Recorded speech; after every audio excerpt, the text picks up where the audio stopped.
From ABC 7 News, this is a breaking news alert.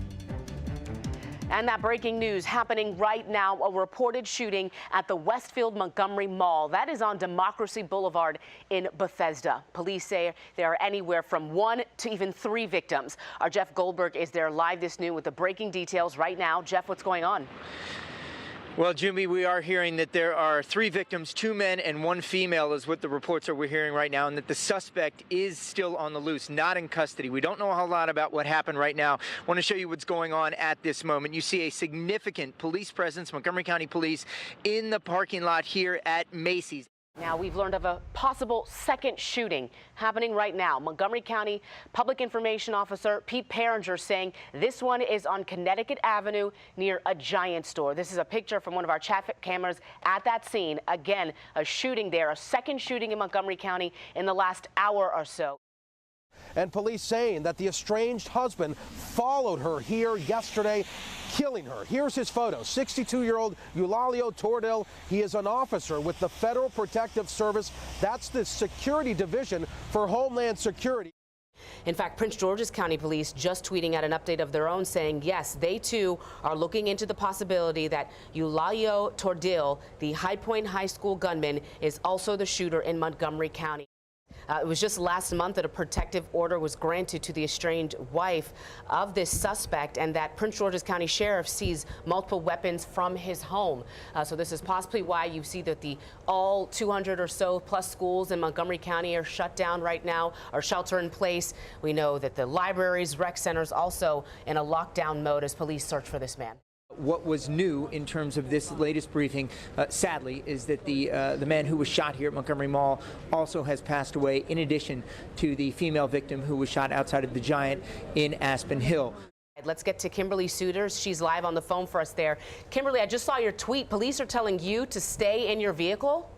That's exactly right. In the last 5 minutes, Montgomery County Police came over to all the media assembled here to cover this deadly shooting at the Giant, and they said it is possible that the shooter could be in the area. Something's happening here. Let's move the camera, Frank, back. Get down. They're telling everybody get down. Why don't you leave the camera where it is? Frank, let's back up. Move back. All right, we're moving back. We're moving back. They're telling us to get back. Be safe, Kim, above all else. Yeah, just leave the camera Follow there. their orders, and we'll absolutely. watch. No, get back. I don't know if you can see what's going on, but in the Kohl's parking lot, police are descending on an area around a group of cars. Montgomery County Police has just tweeted that the suspect is in custody at about 6 minutes before 3 o'clock. That is the word from Montgomery County Police. So you may very well be at that situation right there, Kim. Back even a little further. Let's there go we go. live. We're this seeing is the the live suspect picture. right there now. He is in custody. That you see him with his hands behind his back. The suspect. This is all happening live for us. This is right in front of that Giant where our Kim Suiters is. Kim, are you there? Are you still able to talk to us and explain to us what you're seeing right now? Can you see the suspect from where you are? Yes, I'm listening to you, and I'm assessing the scene here. Again, this is not directly in front of the Giant. It's across the street from the Giant. He's being it does walked, appear that the now suspect... between police cars being put in the back of a police SUV right there. That's exactly right. We are in the Kohl's parking lot, and you are looking at exactly what we are looking at right now. It looks like the suspect is being taken into custody at this moment, live on our air. You know, Jennifer, you're in the parking lot, in the same parking lot this guy was hanging out for the better part of the day after he'd committed these crimes. I mean, it's just really hard to wrap your head around this. That is the Giant, right? That is where the woman was killed. So here's what we knew, but we couldn't report on TV. We knew from sources that they had the suspect under surveillance. We knew it was out at a Dunkin' Donuts. There it is. That's the Dunkin' Donuts. You couldn't go on TV and say anything. You couldn't show up in the area because you didn't want to cause this individual to pull out a gun and start shooting again. Same thing, the police, this guy's walking around. You know, this is the shopping mall. Everybody's around here. So he ends up here at Boston Market. I'm going to take you right over here and show you the table.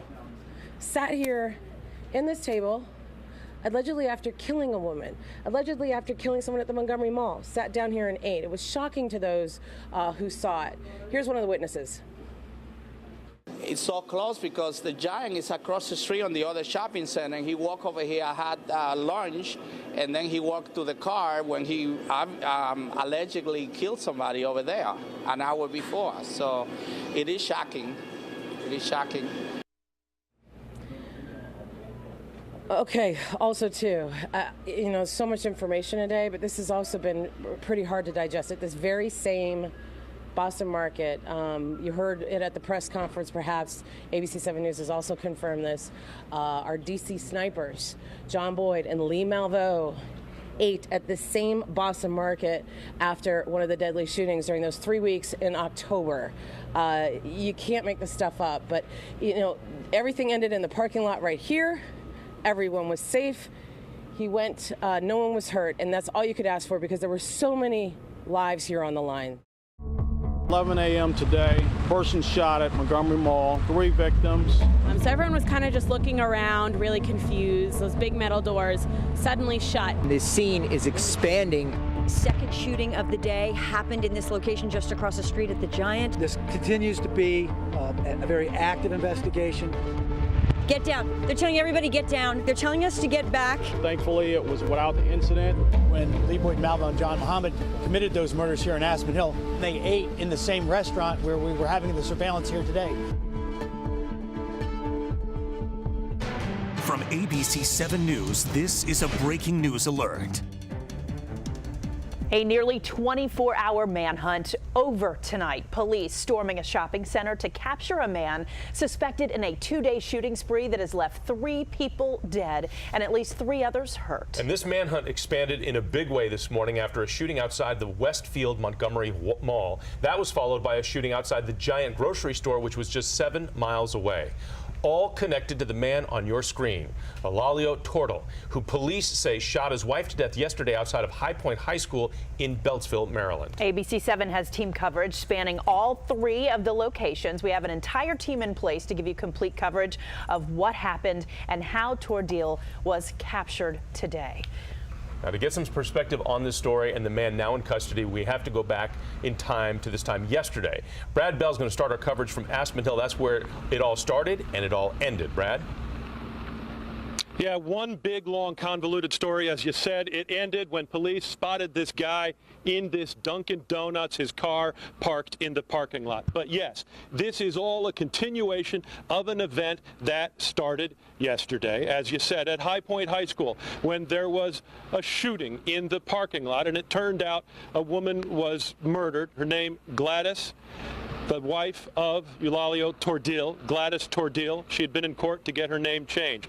And we have some new information that I want to share with you right now about all of this. I've just gotten a look at the peace order that Gladys Tordil won against her estranged husband. And it tells a terrible story. She told the court that they brought their 2 children from the Philippines in 2006, and that Eulalio Tordil was subjecting them to overly strict military-type discipline, that he would lock them in a dark closet, that he showed them pornographic materials, and that he touched them inappropriately. Again, this is all laid out in this peace order that Gladys Tordil got. She also says in March that he told her if she left him that he would do her harm. So he planned this out, is what we're being told by our sources, taking the time to rent a car to ambush his wife yesterday, shooting and killing her. Also, leaving clues behind to police that he intended to go out in a blaze of glory, that he wanted to die by suicide by police, excuse me. We had an opportunity this afternoon to hear from Prince George's County Police Chief Hank Stawinski. He said that knowledge kept him awake all night, and he feels terrible that they were not able to catch him before he could shoot the people he shot today. Since last night, our investigators and our undercover apprehension team have been working diligently to make apprehension on this individual using a number of different methods. It's tragic that we were not able to intervene prior to additional victims being harmed. but I am pleased with the fact that this individual has been apprehended, and now we can restore some degree of peace. Now, again, in that peace order that's giving us all this new information, Gladys Tordil telling the court that her husband had multiple weapons. We've reported that he turned in his service gun and badge to where he worked, the Federal Protective Services. He also turned in several other guns to the sheriff in Prince George's County as a result of that court order. But sources telling us today he clearly had another gun. He also was equipped with body armor. Now, we're going to keep working the story. I'm going to get back into those court documents. When we come back a little bit later on, we'll have much more on what appears to be the motive in this case. A disintegrating relationship at its heart, a case of domestic violence. In Aspen Hill, Brad Bell, ABC 7 News. All right, Brad, we'll see you in a few minutes. Now let's get back to where this all ended. Our Kimberly Suiters is at the scene of the arrest. And Kimberly, you were actually in the area where this guy was just sitting in the Boston market. You were actually thinking of going in there and getting lunch today. I almost did, and for whatever reason, I decided not to go into the Boston market right here and ducked into Kohl's very briefly. We may have been right next to the alleged gunman, Tordil. We want to show you the moments right leading up to his arrest. ABC 7 was live on the air. We were live when police were shouting at us to get back. Take a look at video now of the moment where police moved in, surrounded Tordil's vehicle, and made the arrest. We were told we saw undercover officers, we saw officers in plainclothes. There was no shouting, there was no gunfire. He came out of the car, put his hands behind his back, and they cuffed him. It was relatively peaceful compared to the carnage that he is accused of in the last 24 hours. We also have video of that rental car being towed away. One of our photographers, Ron Mounts, got right up next to that rental car, and he said it looked like there was some damage to it. Whether the driver did that damage or whether an officer had to do that damage to corner him, we don't know. And now we want to just listen into a clip. This was about 3:45. We were live on the air to show you the confusion and the drama that unfolded right before the arrest, live on our air. To get in our vehicles, to post up right next to our news vehicles. Okay, something's happening here. Let's move the camera, Frank, back. Get down. They're telling everybody get down. Why don't you leave the camera where it is? Frank, let's back up. Move back. All right, we're moving back. We're moving back. They're telling us to get back. Be safe, Kim, above all else. Yeah, just leave the camera Follow there. their orders, and we'll absolutely. watch. No, get back. Okay, all right. It's a little surreal to look back at that moment because we could tell that police were moving in on the gunman. We didn't know exactly where he was, and it turned out for hours he was just about 50 yards away from us. I do want to mention that about an hour and a half ago, an undercover officer came up to my photographer here, Frank Becker, and me, and apologized to us for yelling at us in the middle of our live shot to get down, to get back. And we said, no. Thank you for looking out for our safety. Reporting live in Aspen Hill, Kimberly Suiters, ABC 7 News. Kimberly, quickly, this is a question a lot of people have. The victims today, did he have any connection to them? Did he know them? Or was this just random shootings?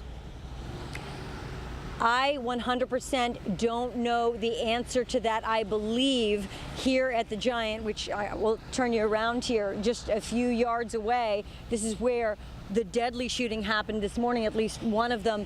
I believe what I remember police saying is that this is just a woman who was shopping at the Giant this morning, and he shot and killed her right here. Also, Jonathan, a deadly, tragic corner.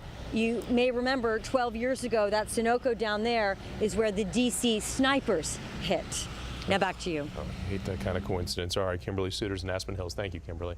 Today's shooting victims were all rushed to nearby suburban hospital in Bethesda. Horace Holmes now is picking up the things for us there. And Horace, how are the survivors doing? Do we know? Well, unfortunately, one of them has died.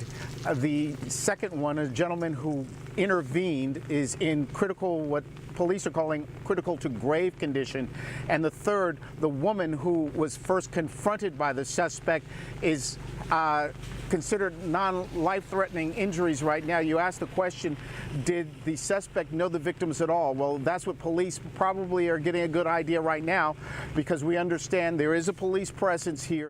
we've put a timeline together for you so you can sort of get a big picture look at what we've been doing for now not quite 24 hours. It was yesterday at about 4:45 in which the first of these shootings took place. It was in the parking lot of the High Point High School at 4:45. Then today at about 11:15 in the Westfield Montgomery Mall, 3 people shot there. One of them fatally. Yes, the man in that case was shot fatally, and that happened in the parking lot of the mall there. And then at 11:50, a short time later, relatively speaking, a woman killed in the parking lot at that Giant at Aspen Hill. Right, and then shortly after, we saw the takedown live on our air.